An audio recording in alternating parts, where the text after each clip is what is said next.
Bismillahirrahmanirrahim. Alhamdulillahilladzi hadana bihabdihil muhtari man da'ana ilaihi bil idzni wa qad nadana labbaika ya man dallana wa hadana. Allahumma wa salli wa sallim wa barik ala sayyidina Muhammadin salatan tamla'u khazain Allah nura wa takunu lana walil mu'minina farajan wa farahan wa surura wa ala alihi wa sahbihi ajma'in. Amma ba'du. Hadratal muhtaramin jamaah salat subuh rahimakumullah. Alhamdulillah, dengan izin Allah di pagi hari ini kembali dipertemukan dalam keadaan sehat walafiat.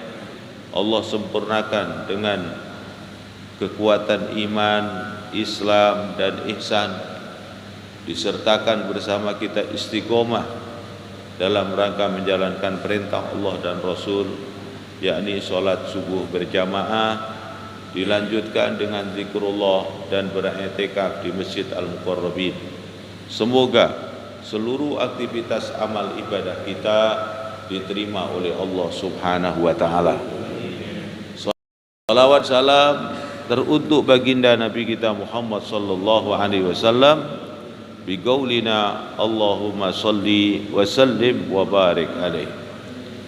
Hadirin jamaah sekalian rahimakumullah, kita lanjutkan pembahasan kita, masih terus membahas tentang keagungan akhlak baginda Nabi kita Muhammad sallallahu alaihi wasallam.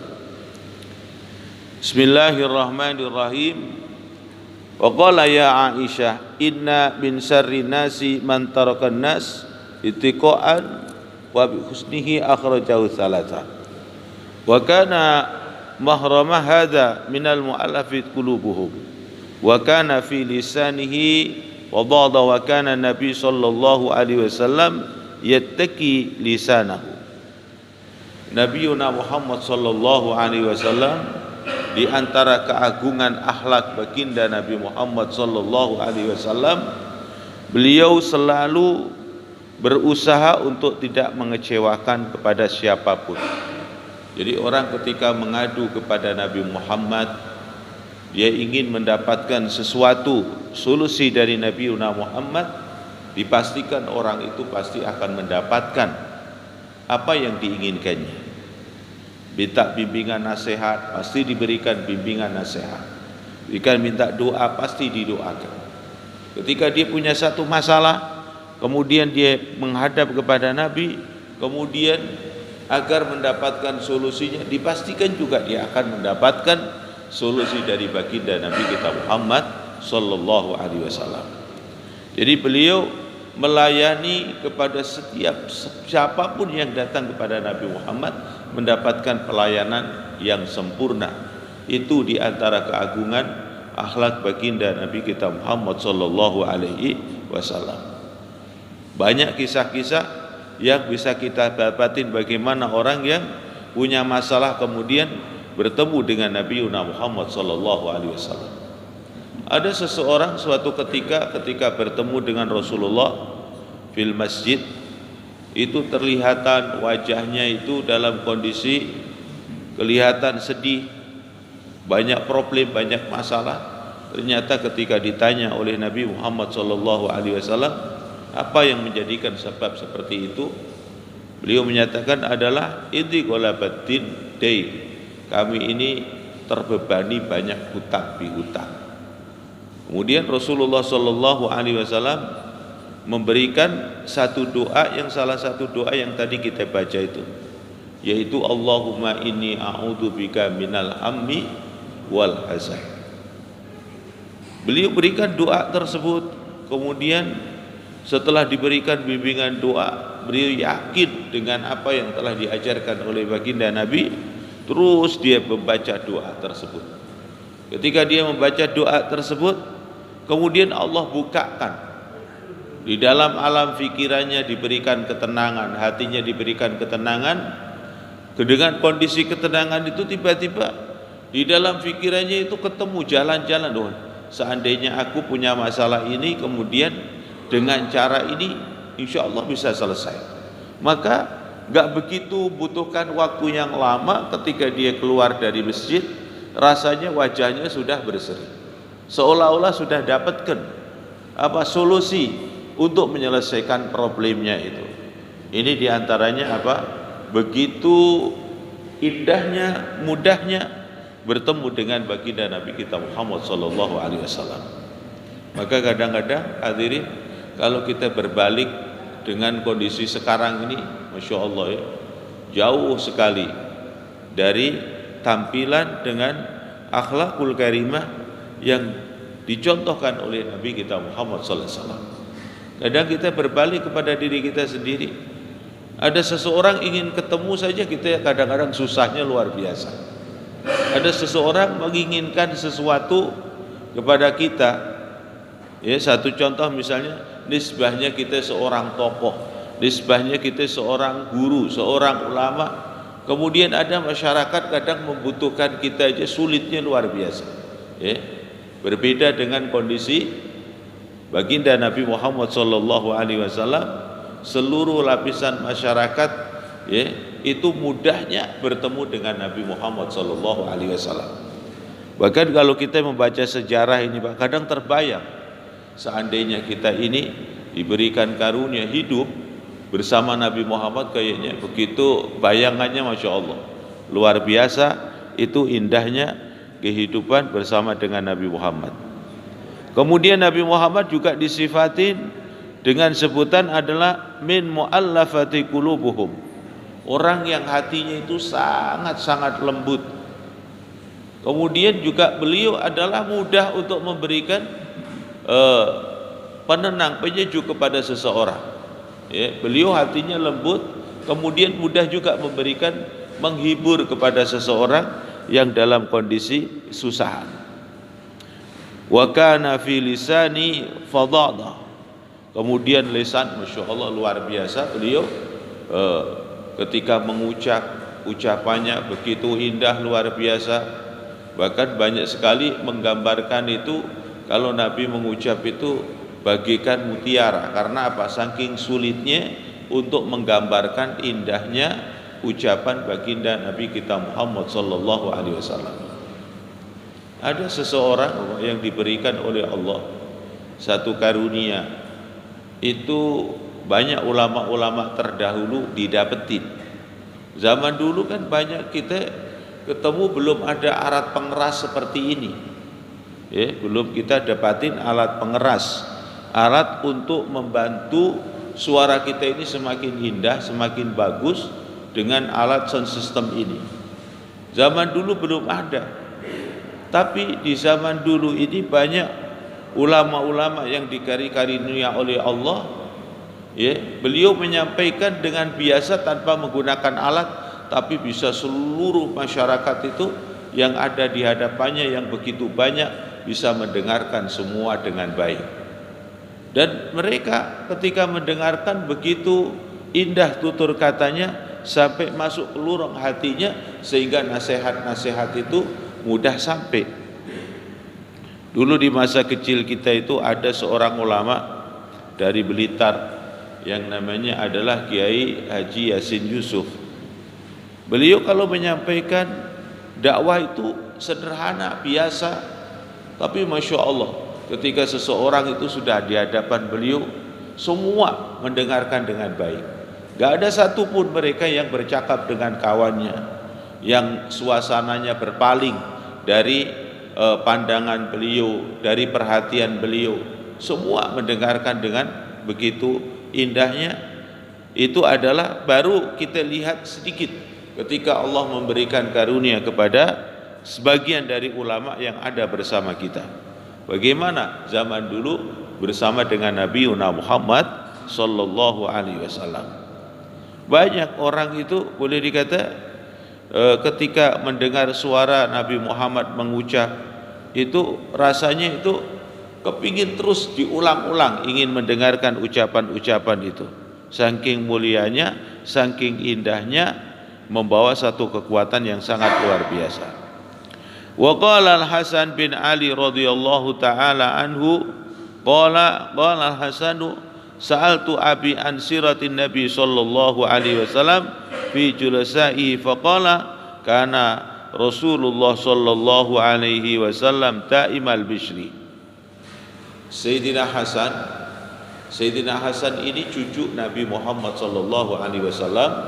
Sayyidina Hasan ini adalah putra dari Imam Ali karramallahu wajhah. Pada suatu ketika Sayyidina Hasan ini bertanya kepada abahnya, kepada Imam Ali. Pada abahnya Imam Ali, sekaligus beliau adalah menantu dan sepupu dari Nabi Muhammad sallallahu alaihi wasallam. Yang ditanyakan, wahai abah, ceritakan tentang baginda Nabi kita Muhammad sallallahu alaihi wasallam. Dia kepingin tahu kisah tentang kakeknya itu seperti apa. Nabi Muhammad adalah kakeknya. Nanyanya kepada abahnya. Kemudian Al-Imam Ali memberikan satu jawaban tentang bagaimana ketika duduk bersama dengan Rasulullah. Kemudian Imam Ali menjawab, kana Rasulullah sallallahu alaihi wasallam daimul bishri. Beliau itu selalu menampilkan bahagia, senyum. Setiap ketemu dengan seseorang, Rasulullah sallallahu alaihi wasallam senyum. Ketika Rasulullah berada di dalam majlis, selalu terlihat wajahnya itu berseri, tampil dengan senyum. Walaupun ada satu riwayat-riwayat yang berikutnya, kalau Rasulullah ghadabnya itu tidak ada seseorang yang bisa ghadab, marah semarah itu. Tapi ketika beliau itu tampil dengan ghadabnya, dengan marahnya itu ketika hakullah disia-siakan, ketika haknya Allah disia-siakan, syariat Allah disia-siakan, itu Rasulullah ghadabnya benar-benar tidak ada bandingan dengan orang yang bisa ghadab seperti itu. Ya. Jadi Rasulullah SAW menunjukkan disitulah suatu ketika ketegasan yang harus ditampilkan oleh kita. Kalau kita kadang-kadang kan nggak bisa. Ada agama Allah, syariat Allah dihina, dilecehkan, kita biasa-biasa aja.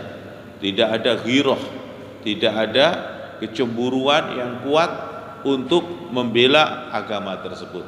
Nah, ini Nabi Muhammad selalu tampil dalam kondisi bisyrin, yaitu dalam kondisi senyum, bahagia. Namun suatu ketika akan nampak bagaimana ketegasan Nabi Muhammad SAW. Kemudian beliau syahlul khuluq, ya, mempunyai nilai akhlakul karimah yang sangat luar biasa. Ya. Maka Allah Subhanahu wa taala selalu menyebutkan di Quran, disebutkan adalah wa innaka la'ala khuluqin adzim. Wa innaka, sesungguhnya engkau Muhammad, la'ala. Jadi sudah ada taukidnya. Kemudian ini adalah didobel-dobel sama Allah, karena memang tidak ada orang yang paling mulia di bumi ini kecuali Rasulullah. Tidak ada orang yang paling sabar di dunia ini kecuali hanya Rasulullah. Jadi ini posisinya adalah yang paling tinggi kedudukannya. Dan yang dikenal dengan kita sebutkan syafaatul uzma, ya, yang selalu disebutkan semoga nanti kita mendapat syafaatul uzma, syafaat yang agung. Ya. Ini adalah yang diberikan oleh Allah untuk Nabi Muhammad aja, syafaatul uzma. Ya, kita juga membaca di dalam Al-Quran di surat Al-Baqarah tentang syafaah ini. Allah mengingatkan la yashfa'u indahu illa bi'idni. Tidak ada yang bisa memberikan syafaat di sisi Allah nanti illa bi'idni. Kita tidak bisa membantu siapapun kecuali dengan izin. Nah, untuk Nabi Muhammad sallallahu alaihi wasallam izinnya bukan nanti. Izinnya bukan nanti, bukan dikasih izin nanti di akhirat. Sejak di dunia ini sudah Allah memberikan izin. Jadi pernyataan bahwa Nabi Muhammad dikasih izin untuk memberi syafaat itu bukan nanti, tapi di dunia ini sudah diwujudkan, sudah diberikan oleh Allah Subhanahu wa taala. Maka suatu ketika malaikat Jibril diperintah oleh Allah untuk menemui Nabi Muhammad. Ketika ditemui Nabi Muhammad, kemudian Nabi Muhammad bertanyakan, apa yang dibawa oleh kamu dari Allah untuk bertemu dengan saya? Ternyata ungkapan malaikat Jibril alaihissalam, Allah memberikan dua pilihan kepada kamu, kemudian pilihlah salah satu di antara dua tersebut. Kemudian ditanya, apa yang Allah tawarkan kepada saya? Yang pertama beliau nyatakan, Allah itu punya keinginan, jikalau kamu mau, Allah punya keinginan bahwa umat kamu nanti akan dibawa ke surga, dimasukkan ke surga, nilainya 50% dari jumlah keseluruhan. Jadi kalau umat Nabi Muhammad ada misalnya 1 triliun, berarti setengah triliunnya masuk surga. Cuman ya kebalikannya kan menyedihkan juga. Kalau setengah triliun masuk surga, setengah triliunnya kemana? Ya bisa-bisa ada di tempat lain. Di tempat lain yang tempat itu tidak menyenangkan. Nabi Muhammad ketika dikasih tawaran itu, kemudian yang pilihan berikutnya apa? Pilihan berikutnya adalah asy-syafa'ah. Ketika dengar kata asy-syafa'ah dari malaikat Jibril, Nabi Muhammad sudah langsung menjawab dengan tegas, fakhtartus syafa'ah. Aku milih syafaat aja. Jadi memang Allah sudah mengizinkan kepada Nabi Muhammad, bahkan disuruh milih, ya. Kemudian setelah Nabi Muhammad SAW memilih tentang syafaat itu, terus beliau usaha ikhtiar agar menyelamatkan ummah dari beliau secara keseluruhan itu, pengen dibawa ke surga semuanya, pengen diselamatkan semuanya. Sehingga dalam satu riwayat beliau mengeluarkan satu pernyataan, kullu ummatin yadkhulunal jannah. Jadi ini menggunakan kullun, semuanya. Semuanya umatku itu pengen aku bawa ke surga. Jadi bukan hanya separuh, tapi pengen semuanya.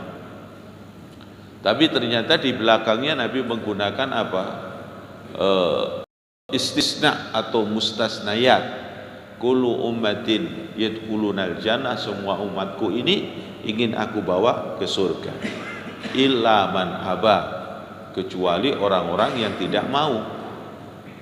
Ketika sahabat mendengar kecuali orang-orang tidak mau, kemudian sahabat mempertanyakan siapa yang tidak mau itu. Wa may ya'ba ya Rasul, siapa yang tidak mau ya Rasulullah. Kemudian Rasul memberikan keterangan lanjut, ya, waman ata'ani fadakhalal jannah waman asoni faqad aba. Orang-orang yang taat kepadaku itu yang nantinya akan masuk surga bersamaku. Dan orang-orang yang asoni itu maksiat sama Rasulullah. Kemudian orang-orang yang maksiat kepadaku, orang yang menentang kepadaku, ya, mendustakan aku dan seterusnya, itulah orang-orang yang tidak mau. Masya Allah, ini adalah karunia yang sangat luar biasa. Nah kemudian tentang syafa'ah itu, Pak, ternyata syafa'atul uzma itu, syafaat yang agung yang Allah fasilitas ini hanya dimiliki oleh Nabi Muhammad SAW, nanti akan terjadi di saat apa? Di saat manusia kumpul di padang mahsyar. Sudah dikumpul di padang mahsyar, semua anbiya juga kumpul di sana. Anbiya semua juga kumpul di sana. Mulai Nabi Adam, Nabi Nuh, terus sampai Nabi Ibrahim, kemudian sampai Nabi Ismail, Nabi Musa, Nabi Isa, semuanya. Ketika sudah berkumpul di situ, Bapak, semua mereka mengenal itu Nabi Adam, manusia pertama, anbiya yang pertama, cikal bakal kehidupan manusia adalah lewat beliau.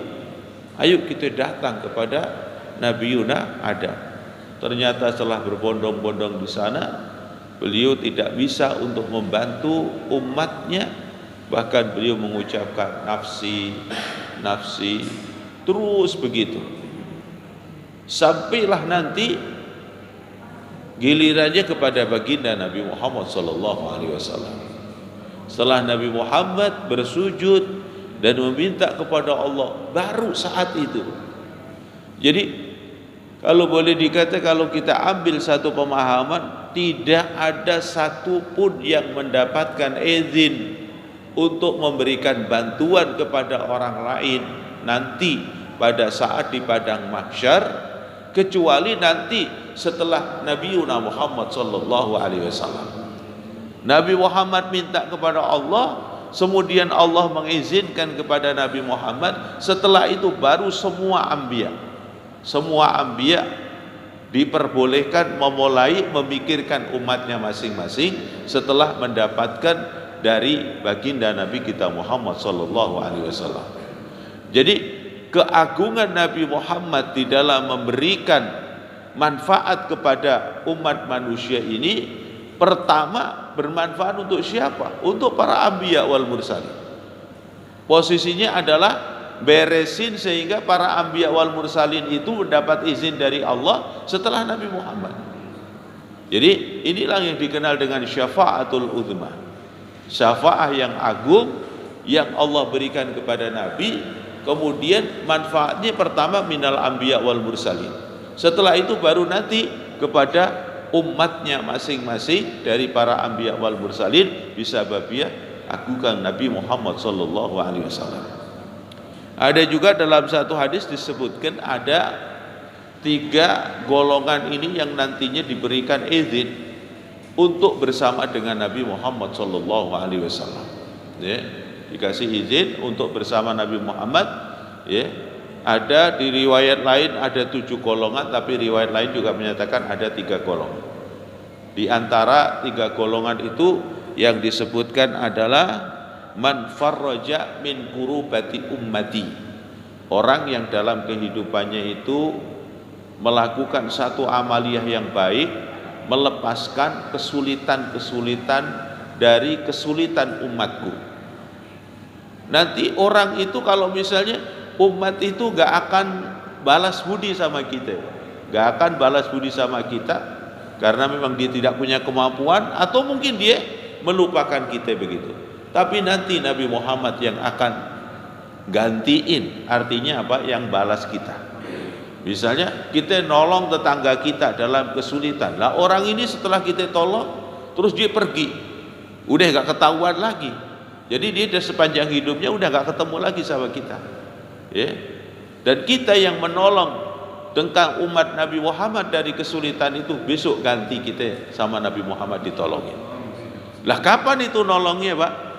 Itu sejak kita dibangkitkan dari kubur, dikumpulkan di satu tempat di padang mahsyar. Nabi Muhammad itu punya satu tempat yang dikenal dengan liwaul hamdi, ya, mempunyai tempat berteduh.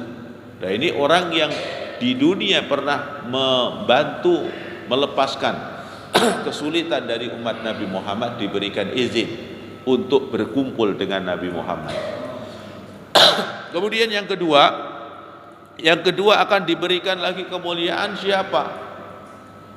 Man ihya'i sunnati, orang yang dia di dunia ini senang ngidupin sunnahku. Ya. Dan kita yang benar, artinya menghidupin sunnah Nabi itu artinya koridor yang tepat adalah wajibnya sudah mesti beres. Ya, karena di Indonesia ini kadang masih banyak terbalik, Pak. Peduli sunnah, wajibnya tertinggal. Ini jangan sampai. Jadi yang dimaksudkan sunnah yang menjadikan asbab tanda kecintaan kita kepada Nabi, kemudian tanda kecintaan oleh Nabi ini adalah diterima oleh Allah, diterima oleh Rasul, kemudian nanti kita akan bisa mendapatkan kemuliaan, bisa bergabung dengan Nabi Muhammad saat di padang mahsyar. Kalau kita menghidupkan sunnah Nabi, tapi menghidupkan sunnah yang benar. Kadang orang ada sholat id, Masya Allah duluan, tapi sholat Jumatnya sering ditinggal. Ini kan kebalik, Pak, di kita. Ada orang Masya Allah sholat tarawih istiqomah luar biasa, 5 waktunya gak dijalanin. Ini kan banyak. Jadi amalan sunnah dijalanin tapi amalan wajib ditinggalin. Jadi kalau kita melihat sejarahnya para sahabat itu, kalau yang namanya ngidupin sunnah jangan ditanya tentang wajibnya. Wajibnya sudah pasti ikmal, sempurna. Seperti Sayyidina Bilal bin Rabah, yang dia jalanin sunnah sukril wudhu, setiap ba'da wudhu salat sunnah, jangan ditanya wajibnya beliau. Ya, apalagi beliau seorang muadzin yang biasa mengumandangkan azan. Dia sebelum waktu sudah duduk di situ, sudah standby, nunggu amar, nunggu perintah dari Nabi. Ya, banyak sekali sahabat-sahabat yang mengamalkan sunnah itu. Sampai Rasulullah ada itu sahabat Sauban, ketika tidak ada di sebelah kanan dan di sebelah kiri di masjid itu, Rasulullah nungguin dulu, jangan iqomah dulu. Ini saking istiqomahnya mengamalkan ya wajibnya, kemudian cara mengamalkan ittiba dengan sunnah Nabi kita Muhammad SAW. Dan yang ketiga yang akan mendapatkan kemuliaan tersebut, orang tersebut adalah bikasrati sholawatu ala nabi, banyaknya orang bersolawat kepada Nabi Muhammad SAW. Dan ketika kita bersolawat ini sebenarnya sudah mendapatkan dua hal yang mulia, Pak. Ketika kita bersolawat pasti lisan kita ini akan disambungkan dengan menyebut dua nama yang agung, yakni menyebut nama Allah Subhanahu wa Ta'ala dan juga nyambung kepada kekasih Allah, yaitu Nabi Muhammad sallallahu alaihi wasallam. Satu misal kita mengucapkan Allahumma salli ala sayyidina Muhammadin wa ala ali sayyidina Muhammad. Itu sudah zikir kepada Allahnya juga disebut, kemudian menyebut nama Nabi Muhammad juga. Dua-duanya tetap disambung. Maka di saat kita bersolawat itu sudah menyatukan antara zikir kepada Allah dan juga berdoa, bersolawat kepada Nabi Muhammad sallallahu alaihi wasallam. Terus kita mempelajari tentang keagungan akhlak baginda Nabi Muhammad sallallahu alaihi wasallam. Semoga kita terus bisa menambah juga di dalam mengamalkan, mencontoh dari kehidupan baginda Nabi kita Muhammad sallallahu alaihi wasallam. Bismillahirrahmanirrahim. Alhamdulillahirabbil alamin. Hamdan syakirin ya rabbana lakal hamdu kama yanbaghi li jalali wajhika azimi sultani. Allahumma salli ala sayyidina Muhammadin wa ala ali sayyidina Muhammad salatan tamla'u khazaina Allah nura takunu lana walil mu'minina farajan wa farahan wa surura wa ala alihi wa sahbihi ajma'in. Allahumma arzuqna ilman nafi'ah rizqan halalan tayyiban mubarakan fih. Allahumma ighfir lana wal muslimin warhamna wal muslimin wa afina wal muslimin واخفضنا والمسلمين وقنا إياهم شر مصائب الدنيا والدين ربنا آتنا في الدنيا حسنة وفي الآخرة حسنة وقنا عذاب النار صلى الله على خير خلقه والحمد لله رب العالمين والسلام عليكم ورحمة الله وبركاته.